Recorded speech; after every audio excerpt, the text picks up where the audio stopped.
Hi there. Today we'll look at BERTology meets biology, interpreting attention in protein language models by Jesse Vig, Ali Madani, Lav R. Varshini, Kaiming Xiong, Richard Socker, and Nazneen Fatima Rajani.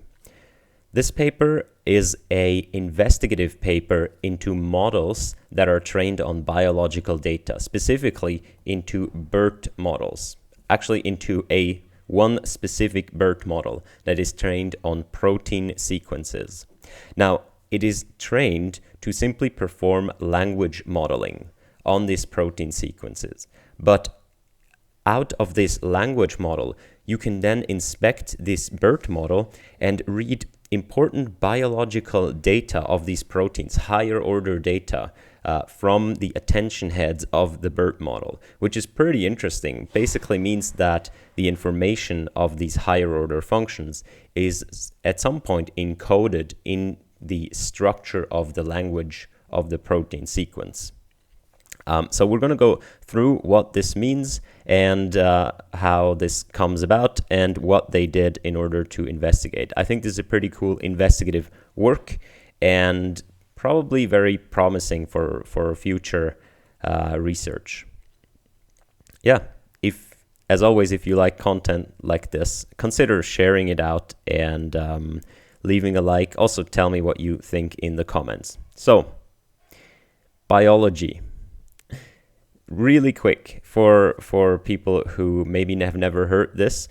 In your every cell, you have this thing called DNA, which basically is an encoding of all of your biological functions. Now, usually biological functions are realized through proteins. So DNA is basically a building plan for all of your proteins. This happens in the following two steps. First, there's this transcription step where RNA is built. This is basically a copy of your DNA, but is only single strand, as you can see right here. And then there is a translation step that finally translates the RNA into the protein. What will end up is just a sequence of these beads right here. Now, these beads are what are called amino acids. So a protein is simply a chain of these amino acids. There are 20 different amino acids, and the order of these amino acids in the chain makes the function of the protein. Now, specifically, we know about these proteins that it seems to be very important how their three-dimensional shape is. So a lot of these different amino acids have different chemical properties. Some are I think, negatively charged, some are neutral, some are acids, and so on. So they have very different chemical properties. So once you build this protein and you kind of release it into the cell, it will curl up into a three-dimensional structure. So this one might be doing something like this and sort of form a circle or something like this, just because these proteins here, they kind of attract each other, maybe electrically, and thus the protein forms a circle, and the function of the protein is very much related to its shape. So if it is a circle, it could maybe, trap something else in here. So you really have to think of these things like kind of tools. There are proteins that cut other proteins, and they are really shaped sort of like a scissor that exactly fits these other proteins, such that you can effectively cut them. So sometimes you can substitute an amino acid for a different amino acid, like this here. If it doesn't change the shape, very often you're fine. The protein function isn't changed.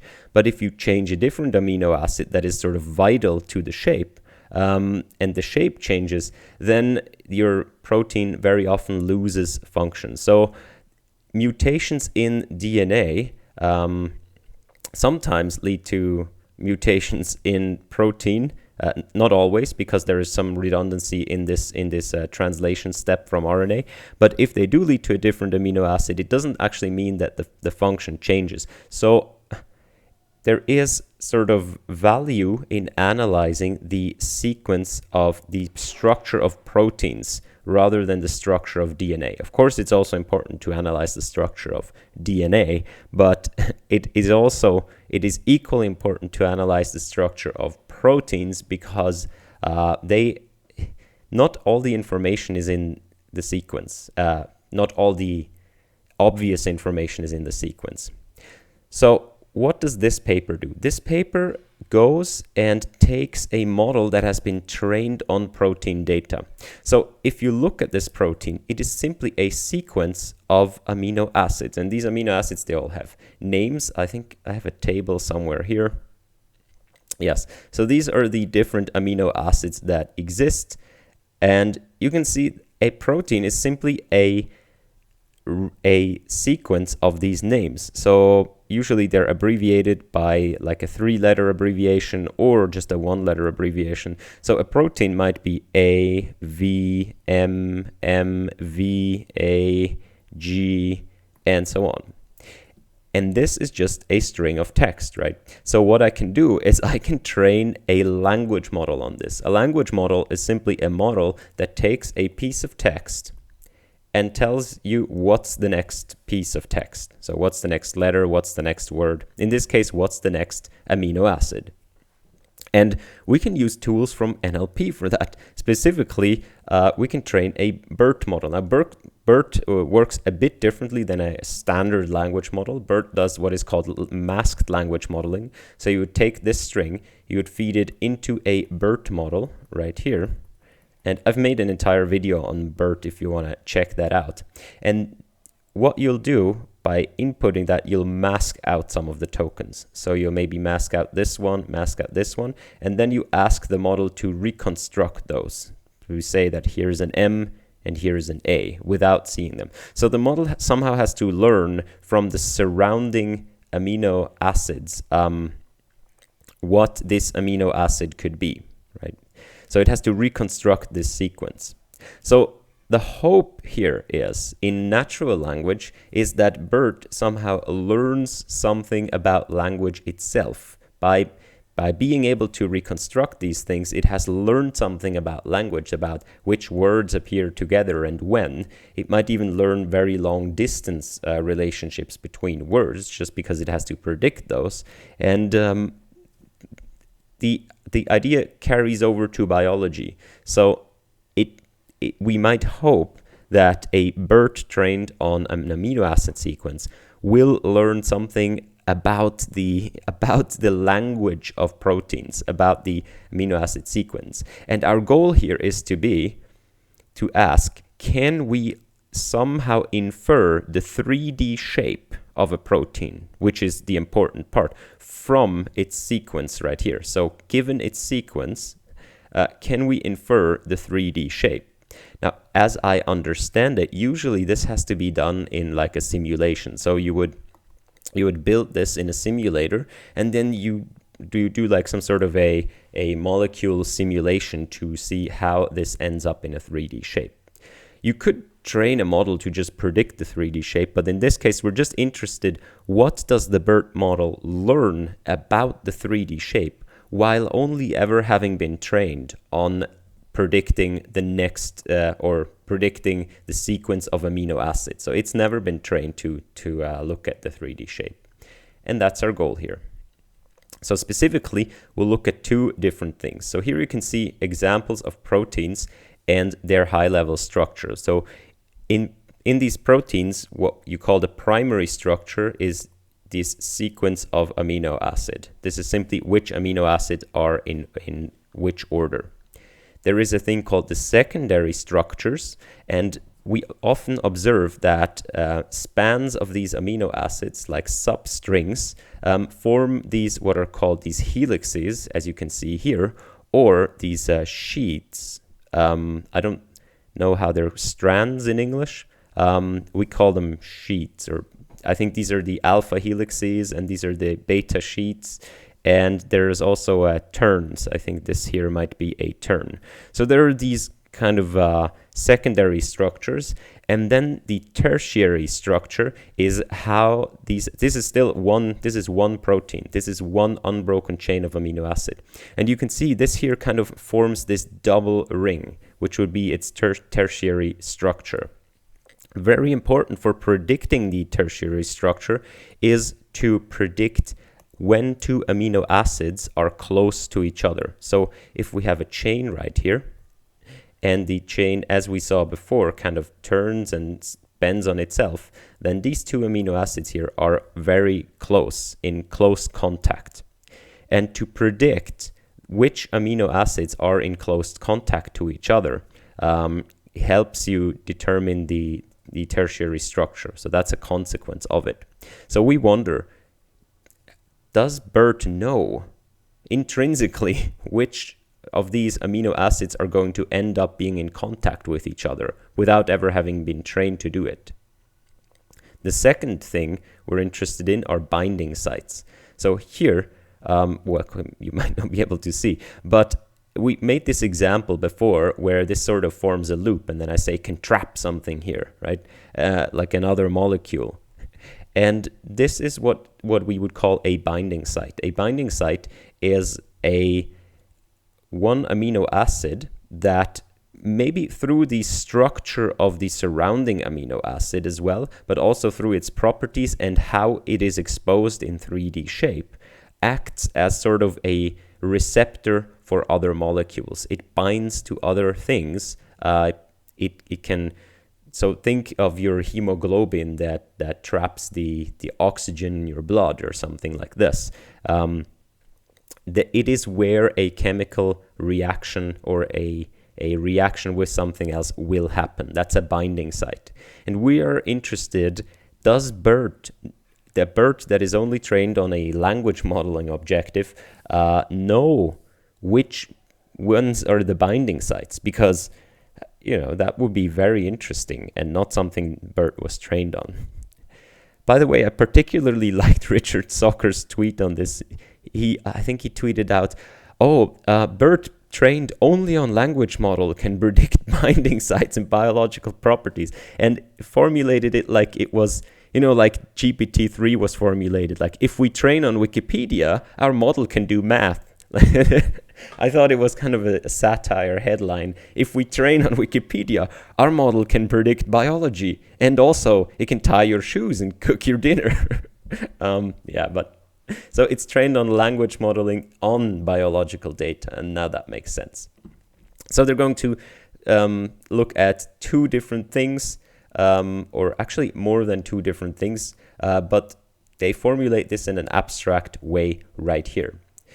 So what they'll look at is the so-called properties, a property F. And this property F can be, for example, that a amino acid is a binding site. The property F can also be that two amino acids are in contact with each other. So F always takes I and J. If in the case, for example, where this is the contact property, then it simply is the indicator function for when I and J are in contact. And if it is just a binding site, then I think we are looking at J.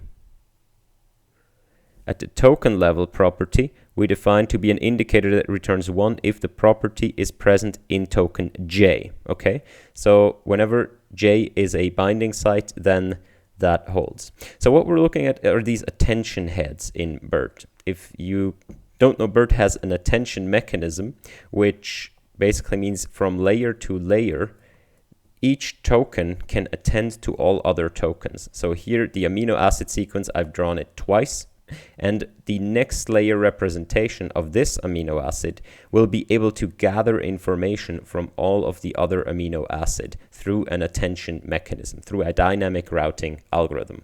I've made a video on attention is all you need if you want to find out more how this works. Now, what we're interested in is the strength of these connections.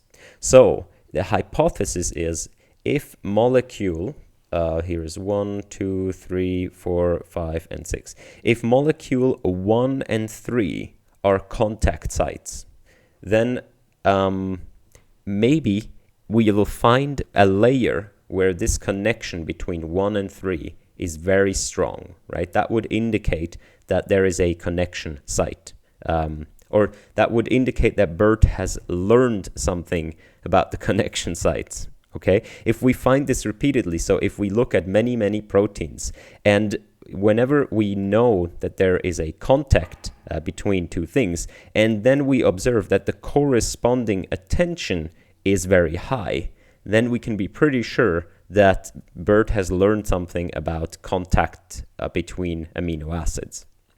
Okay. The same goes for binding sites. So if 4 here is a binding site, and then all the connections, all the attention that the higher layer gets from 4, so all the information routed away from 4 is very strong, that means all these other tokens are paying special attention to the token number 4, to this amino acid. And if we find that there's a big correlation with this being a binding site, then we can reasonably conclude that BERT has learned something about binding sites. All right, so we're going to do a correlative analysis for proteins where we know the binding sites, where we know the contacts, right? We can analyze them, we can run simulations, therefore we can know them. So we're going to look at this quantity right here, which is simply a normalized quantity. So we're going to look at the attention in a given attention head. So as you know, BERT has many layers with many attention heads. And we're going to look at whether or not this property is active and just normalize it by the total attention in that head so that we get some kind of a percentage number. That's the first task. We're basically going to look at how does the attention correlate with these properties. And the second task we're going to do is this probing task. So a probing task is like a linear probe in like a classifier. So what we're going to do is we're going to take a layer right here, and even though it's an intermediate layer, we're simply going to run it through a linear classifier and then decide, is this a binding site, for example, or not? Is a given amino acid a binding site or not? Is a given pair a contact or not?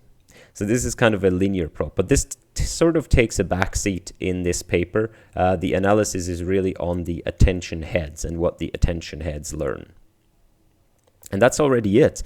They take a pre-trained BERT model, so there are these BERT models that are already trained on these protein databases.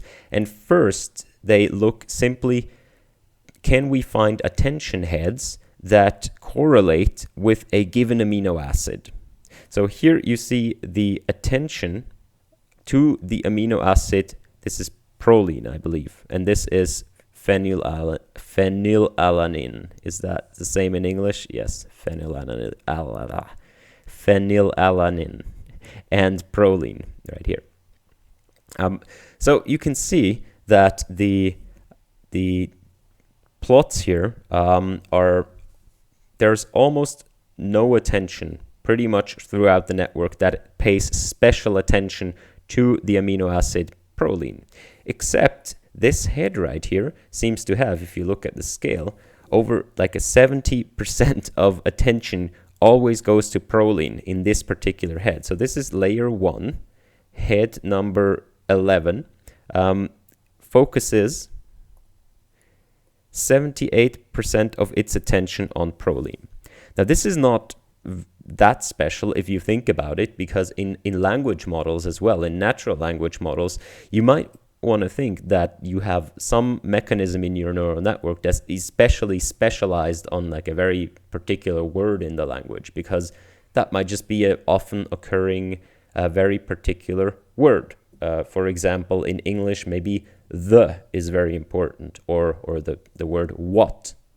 These are like very indicative, very often occurring words, so it is reasonable to expect to find an attention head that pays a lot of attention to these things, especially here where our vocabulary size is 20 instead of like 30,000 in natural language.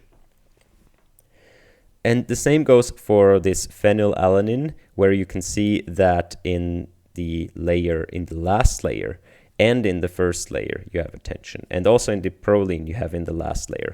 So why does this make sense? Because what we would expect from like single tokens, these are not interactions yet, these are not biological functions yet. So we know that in the lower layers of a neural network, we have these kind of basic features, basic feature extractors. And here, these basic feature extractors appear to be simply paying attention to one specific token in the vocabulary a lot. Okay, so they kind of, these heads sort of specialize for single amino acids. And the same in the last layer. So in the very last layer, the task of the very last layer is to prepare for the classification task. So if you remember the BERT model, you have layer, layer, layer, layer, and at the end you'll have to predict which ones are masked down here. So at the end you'll have to predict single amino acids again. So if there's a proline masked here, you'll have to predict the proline. So it also makes sense that the last layers would very much specialize to single tokens. So this does make sense.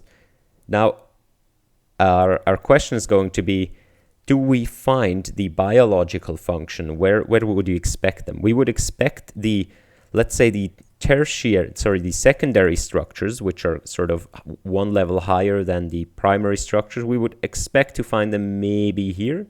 And then we would expect to find the tertiary structures maybe somewhere here, okay? Because these are most highest level. And then it goes back again. Or maybe it's like we find the tertiary structures rather here and here again, and then in the middle we'll find the most high level, the tertiary structure. Sorry, yeah, the blue secondary. This drawing is getting too weird. But there could be multiple scenarios that could fit here. But until now, it sort of makes sense.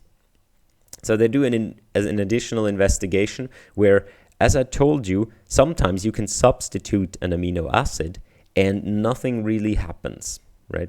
And in fact, this probably happens in you right now. You probably might have some mutation that changed some amino acid and you don't even realize because it's fine. No notice. So the biologists can build these matrices of how much you can substitute proteins with each other. So here you see this Blossom 62 substitution scores, which are very high if you can substitute two amino acids with each other, and the effect is negligible. And it's very low if it's the other way around. Now this is interesting so far, but you compare this to this matrix right here. This is the attention similarity. So what we'll do is, for each two amino acids, we take those two attention things, those two attention matrices, and we'll calculate the correlation between the attention matrices. And our hypothesis is that the more correlated the attention patterns are between the two amino acids, the more likely we are to substitute them. Because as a direct result of our language model it's reconstructing, right, these things. So our language model is going to treat, if in natural language is like a synonym, right, our language model is going to treat synonyms very similar to each other because they're synonyms, they can be exchanged. So a good language model should learn that they are almost the same, and therefore the attention pattern is going to be almost the same. So a high correlation, we hypothesize, means that the function of the amino acid is similar, and therefore we can substitute it easily. So this here is the matrix of the correlations between each two attention patterns of these amino acid. And if you compare the two right here, they look extremely similar. Just have a look for a little while, and you'll see that the patterns, they do not match perfectly, but they are very, very similar. The dark spots are in the same places, the light spots are in the same places. So this already makes a good case that the language model here has learned something about biology. Now, what we want to do is we want to investigate higher order functions. So here, we're interested in these contact maps, right? So how likely is it that two amino acids are in contact? And we'll look at it through the lens of attention as we did before. So here you'll see percentage of each head's attention that is aligned with contact maps, averaged over data set, suggesting that head 12.4 is uniquely specialized for contact prediction. So look at this. This head here is just spiking. So remember before we said our analysis is whenever we're basically measuring the correlation of two things being in contact, because we know it from our simulator or from our data set, the correlation of that with an attention connection being particularly strong. And we find it in this attention head right here. So this layer 12, head number 4, will always peak out whenever two things are in contact. Now you can see that it's not like always, it's like 25% of its attention, but significantly more than anything else right here. In fact, if you group the things by this attention, you can build the following plot. So you can see right here, probability two amino acids are in contact as a function of attention between the amino acids in head 12.4. Showing attention approximates a perfectly calibrated estimator, which would be the green line. So here we simply, for each pairs, two amino acids, for each pair of amino acids, we make a histogram right here of what their, sorry, not a histogram. We plot the probability if they have the attention weight 0.9, we plot how likely is it that they are in contact.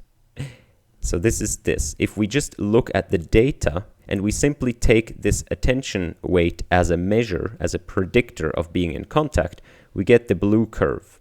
And the green curve would be if we could perfectly predict from this attention head what the probability of contact would be. And you can see that the fit is fairly good. You can't predict with super high accuracy, but the fit is fairly good. And you can see the general trend that as the attention in this head rises, the probability of the two amino acids being in contact with each other also rises.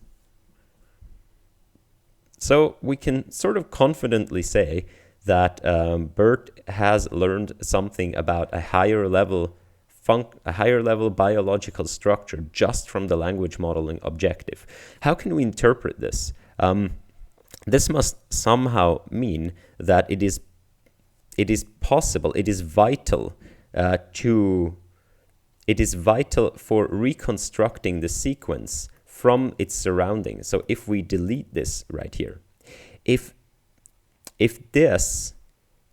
these two are in contact in the 3D structure, that makes probably means that this thing right here is a very good predictor of what was here, right? If we mask this out and we're asked to reconstruct which amino acid was there, then it probably helps to look at its neighbors, right? It probably always helps to look at one's neighbors, especially also in natural language.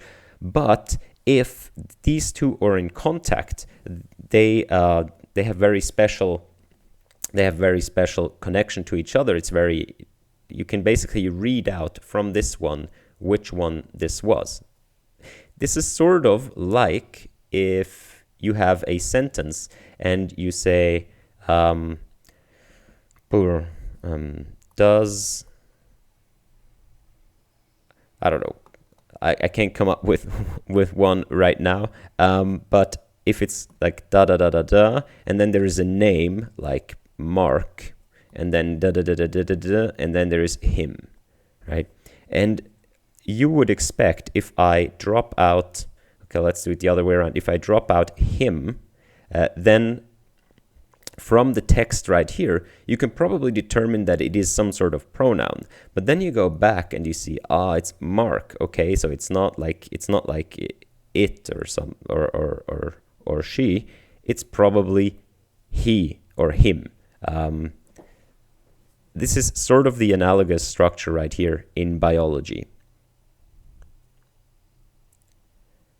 The second thing we're looking at is these binding sites. Now, these are single properties of different amino acids, and we're simply looking at all the all the other tokens that focuses their attention. Why is this important? Because these binding sites are central to the structure of to the function of the protein, right? If this here is a binding site, then that's a very central, important point of the protein. So a lot of these other things are going to be determined by what this binding site is. This binding site needs to have a very particular function, and therefore probably needs to be a very particular amino acid. And the other things here are sort of supporting this binding site because they form the 3D structure around it and so on. So you would expect a lot of attention to be put on this binding site. And what do we find?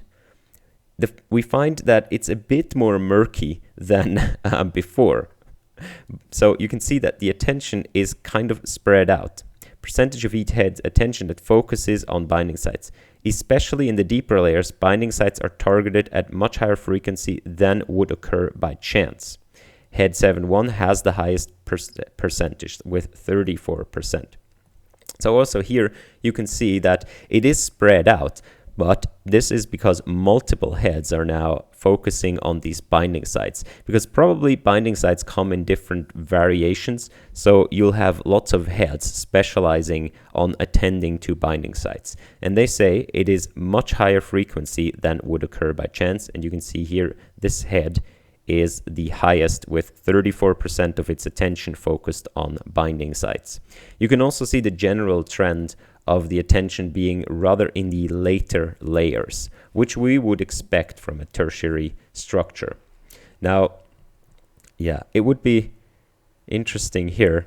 Here you also see that actually most of the things are in the last layer, which points to rather maybe lower level information, because we reasoned before about the last layer, or I was just wrong. But also in a general trend, you can see that the attention is rather shifted towards the later layers, because this is sort of a higher order function. Okay, if you look at the same calibration experiment, you can see that the picture is not as clear. There is the general trend at the beginning, but then it sort of flattens out. So you can sort of differentiate the very probably not a binding site from the somewhat probably a binding site, but it's not a perfectly calibrated classifier. And that might just be because there are many things specializing in different types of binding sites. So you can't just go to this one head. So this is just for this one head. You can't just go to that one and expect that to classify all the binding sites, because you might want to combine all of the high-ranking ones here to form a classifier. The last experiment they do is these linear probes, where they just go and they just build classifiers from different parts of the network. And you can see right here that what is predicted and how well they work. So each bar here is going to be the difference of performance. So this is differential performance of diagnostic classifier by layer, sorted by task order in figure 8. Each plot shows the change in performance between the given layer and the previous layer. Okay, so a bar up shows it's performing better than the previous layer, a bar down shows it's performing worse than the previous layer. So you see right here that these are the secondary structures right here. And you can see that there is a lot of performance in the earlier layers right here. and sort of not that high performance in the later layers. Whereas for the tertiary structures, the binding site and the contact, you can see that there is a bit of performance in places, but it sort of tends to be more towards the middle, certainly more towards the middle of and the end of the network than the secondary structures, which sort of makes sense with our hypothesis. You can also see this here, where they show the percent of attention focused as a function of layer, and the red is the center of mass, and you can see that as the secondary structures, their center of mass is at a lower layer in general than the tertiary functions.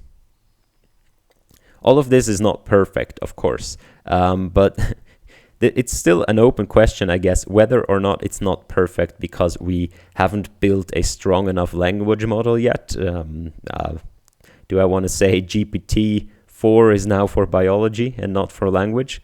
Or is it because there's really, you really can't very well predict these things just from a language model? I mean, you should, technically all the information is there, but maybe the language model objective as such isn't able to capture that information.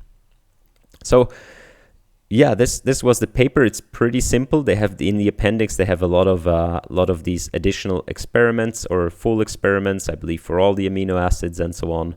And I invite you to check that out. In general, I like this kind of work because it's very applied. It's and it can, tell us something about the nature of both these language models and the biological things that we care about in biology. Okay, I'm just talking crap right now.